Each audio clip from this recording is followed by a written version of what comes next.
Bienvenue sur Boîte à Philo. Cette chaîne est spécialement conçue pour vous accompagner dans votre découverte de la philosophie. Notre mission est de rendre cette discipline fascinante accessible à tous les étudiants. Bonjour et bienvenue. Aujourd'hui, nous allons explorer une idée puissante de Friedrich Nietzsche concernant le silence des personnes intelligentes. Nous allons décortiquer cette pensée philosophique pour comprendre ce que Nietzsche voulait vraiment dire et comment elle s'applique à notre monde actuel. Nietzsche pensait que le silence des personnes intelligentes n'est pas une faiblesse, mais un signe de profondeur et de réflexion. Voici une citation authentique de Nietzsche qui montre la complexité de sa pensée sur le silence. Il ne s'agit pas d'un silence absolu, mais d'une réflexion sur quand et comment parler. Retenons 3 points essentiels de cette introduction. Premièrement, le silence intelligent est actif et non passif. Deuxièmement, il reflète une profondeur de réflexion. Troisièmement, les esprits profonds ont besoin de temps pour développer leurs idées. Maintenant que nous avons posé les bases, nous allons explorer dans les prochaines sections pourquoi Nietzsche considérait que les personnes silencieuses peuvent être les plus dangereuses. Nietzsche nous présente une observation troublante sur la nature humaine. Selon lui, les personnes les plus silencieuses représentent un danger particulier. Voici sa citation la plus célèbre sur ce sujet. « Les gens silencieux sont les plus dangereux. Ils réfléchissent. » Mais que signifie réellement cette affirmation? Pour le comprendre, nous devons analyser ce que Nietzsche entend par danger. Le danger ne vient pas de la violence ou de l'agression, mais de la puissance de la réflexion. Ceux qui se taisent observent, analysent et comprennent. Nietzsche nous donne également cette autre citation révélatrice. « Ce qui me préoccupe, ce n'est pas que tu m'aies menti, mais que désormais je ne pourrai plus te croire. » Cette citation révèle la profondeur de l'observation silencieuse. Les personnes qui réfléchissent ne se contentent pas de réagir. Elles comprennent les implications à long terme. Pour Nietzsche, le silence n'est jamais passivité. C'est une période active d'observation et d'analyse qui précède une action réfléchie. Ceux qui se taisent pèsent leurs mots. Ils ne parlent que lorsqu'ils peuvent créer, élever ou bouleverser. Leur parole devient ainsi un outil de transformation. Selon Nietzsche, il existe 2 raisons principales pour lesquelles les esprits intelligents choisissent souvent le silence plutôt que la parole. Première raison. Les intelligents observent que la majorité des gens n'écoutent pas vraiment pour comprendre, mais simplement pour préparer leurs réponses. Prenons l'exemple des réseaux sociaux. Chacun expose son opinion, mais combien prennent vraiment le temps de comprendre l'autre ou d'approfondir un sujet? Les intelligents le voient et préfèrent se taire. Deuxième raison, les esprits intelligents refusent catégoriquement la superficialité des conversations. Nietzsche méprisait ce qu'il appelait la parlotte. Ces conversations de salon où les intellectuels parlent uniquement pour briller, sans aucune substance réelle. Pour Nietzsche, le principe est clair. Mieux vaut garder le silence que de prononcer des paroles creuses. C'est pourquoi les intelligents choisissent souvent de se taire. En résumé, les intelligents se taisent, car ils comprennent que dans un monde où tout le monde parle sans écouter, où la superficialité domine, il vaut mieux préserver la qualité plutôt que de contribuer au bruit ambiant.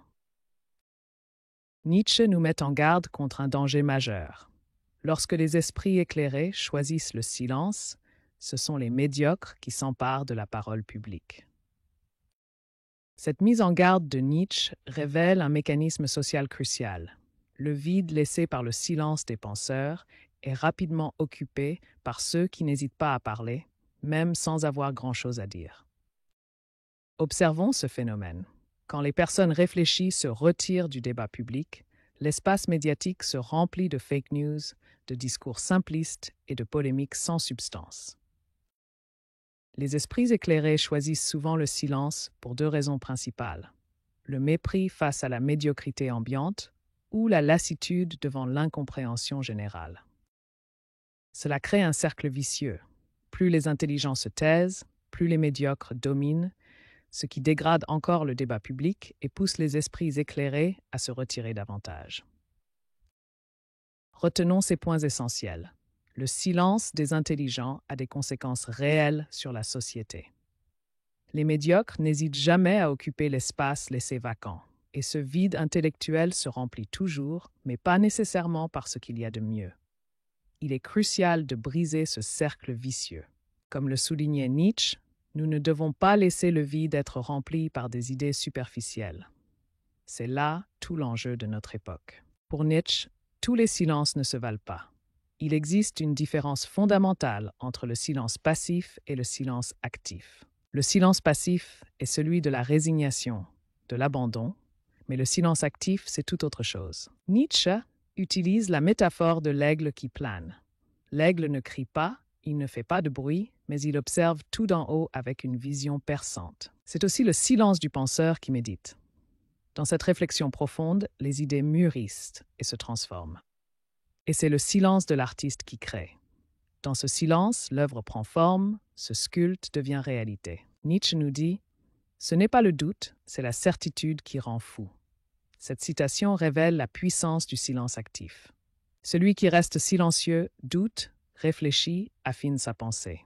À l'opposé, celui qui crie ses certitudes sans fin est souvent aveugle à sa propre ignorance. Nietzsche nous propose une solution en 2 volets. D'abord parler avec puissance et nécessité, puis cultiver le silence intérieur. Ces 2 aspects sont complémentaires et essentiels pour développer une authentique profondeur intellectuelle. Premièrement, Nietzsche nous invite à parler avec puissance. Cela signifie ne pas gaspiller nos mots dans des bavardages inutiles.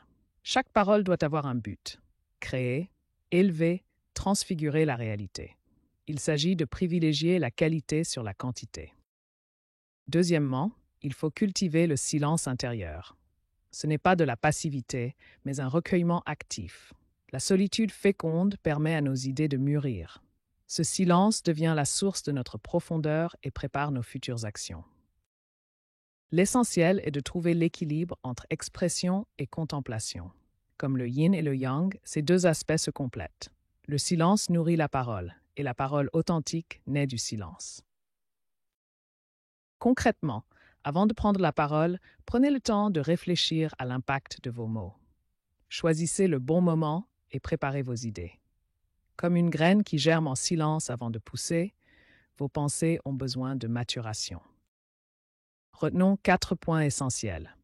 Parlez seulement quand c'est nécessaire, cultivez votre silence intérieur quotidiennement, trouvez l'équilibre entre action et réflexion, et rappelez-vous que la profondeur authentique naît du recueillement.